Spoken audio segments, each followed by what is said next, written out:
Hello বন্ধুরা, কেমন আছো? আমার একটা নতুন ব্লগে তোমাদের সবাইকে স্বাগত। আজ হচ্ছে রাধাষ্টমী বা গোয়াল পুজো। মানে রাধাষ্টমীটা তো সবাই জানো, গোয়াল পুজো কোনটা সেটাও হয়তো অনেকেই জানো। গোয়াল পুজো হচ্ছে যাদের গরু আছে, গরু যেখানে থাকে সেই ঘরটাকে তো গোয়াল ঘর বলা হয়। তাই সেই ঘরটাতে আজকে পুজো হবে। গরু যেখানে, আমার যেহেতু একটা ছোটো বাছুর আছে, তাই ওই গোয়াল ঘরটা আজকে পুজো হবে। তাই আজকে আমি ভালো করে এটাকে ধুয়ে নিয়েছি প্রথমে। এরপর আমি এটাকে একটা কাপড় দিয়ে মুছে দিচ্ছি যাতে শুকিয়ে যায়। দেখো, এই ফুলগুলো কিন্তু লাগে, এটা হচ্ছে শালুক ফুল, আর ওইভাবে মালাটা কেটে নিতে হয়। এই দেখো আর কি কি লাগে, দেখো শালুক ফুল, জোড়া বেল লাগে, গাঁদা ফুল, কাউ ফুল, অনেক কিছু জিনিস লাগে, ঝিঙে লাগে। এইসব জিনিসগুলো লাগে এই পুজোর জন্য, অন্য কিছু লাগে না। তাই আজকে সকালে এই দেখো উঠান পরিষ্কার করে নিয়েছি, সকাল সকাল পুরো পরিষ্কার করে নিয়েছি। চারদিকটা দেখছো প্রচুর নোংরা ছিল, আমি অবশ্য জল দিয়ে ধুয়ে পরিষ্কার করে নিয়েছি। অনেক বড় উঠান তো, এরপর কাছাকাছিও কমপ্লিট করে নিয়েছি যেহেতু পুজো আছে। কারণ শাশুড়ি মা পুজো করাবেন ঠিকই, কিন্তু আমাকে তো এগুলো পরিষ্কার করে দিতে হয়। তাই এই দেখো আমাদের ঠাকুরমশাইও চলে এসেছেন। আর এই ফুলগুলো যেগুলো দেখালাম সেগুলো তো এগুলো টাঙিয়ে দিতে হয়। অন্যবার আরও সাজানো হয়, যেহেতু আমার বেটু এক্সাম দিতে গেছে, তাই বেটু নেই, বেটু থাকলে আরও সুন্দর করে সাজিয়ে দেয়।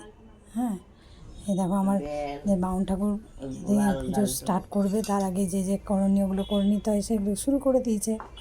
এই দেখো কীভাবে একটা মাটির থাম্বা করা হয়, ওর মধ্যেই সব ফুল টুলগুলো দেওয়া হয়, বেল টেলগুলো। তোমাদের যাদের আছে তারা তো জানোই, কিন্তু যাদের নেই তারা তো জানবে না, তাই তোমাদেরকেই বলছি। দেখো এই পুজোর জন্য কিন্তু সেরকম কিছু প্রসাদ লাগে না, মাত্র কটা বাতাসা দিলেই হয় এই পুজোর জন্য। সব পুজোর জন্য অনেক কিছু লাগে, ফল টল, এই পুজোতে কোনো ফল টল লাগে না।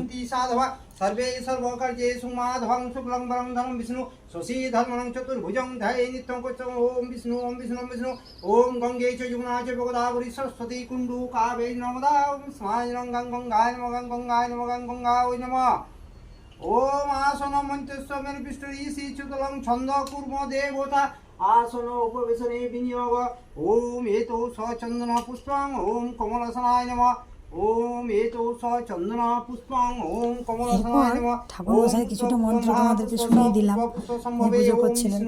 এরপর আরও অনেক কিছু পুজো, সব মন্ত্র তো শোনানো সম্ভব নয়, বা তাহলে তোমাদের সাথে আমার কথাটা বলাই হবে না। এই দেখো ঠাকুরমশাই নিজের কাজ করে যাচ্ছে। পুজোটা বেশ কিছুক্ষণ টাইম ধরে হয়, এতক্ষণ তো টাইম ধরে তো দেখানো যাবে না, তাই অল্পের মধ্যে তোমাদেরকে দেখিয়ে দিলাম। আর অন্য কিছু না, পুজো এবার শেষ হতে আসছে, শেষের মুখে প্রায়। আমি শুধু দেখছি, দেখো আমার শাশুড়ি মা বসে আছে, পুজো হচ্ছে, বসে পুজোটা করাচ্ছেন, আমি তো করাচ্ছি না। আমি সব পরিষ্কার টরিষ্কার করে সব রেডি করে দিই, উনি পুজোটা করে দেন, কারণ উনি এগুলো পারেন না তো। তাই কিন্তু দেখো কি সুন্দর গোয়াল ঘরটাতে আলপনা দিয়েও তো সাজানো হয়েছে না, খুব সুন্দর লাগছে। তাই তোমাদের যাদের আছে তারা তো জানোই।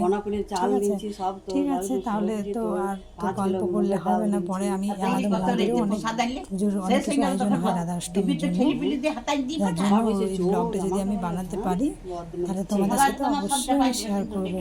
কারণ ওটা তো সন্ধ্যাবেলাতে হবে, সন্ধ্যাবেলা যদি আমার বেটুর এক্সাম চলছে, তাই যদি আমি মন্দির যেতে পারি তাহলে ব্লগটা তো অতি অবশ্যই বানাবো, কাল বৃহস্পতিবার শেয়ার করবো। কালকেই তো লাস্ট, এই ভাদ্র মাসে এটাই তো লাস্ট।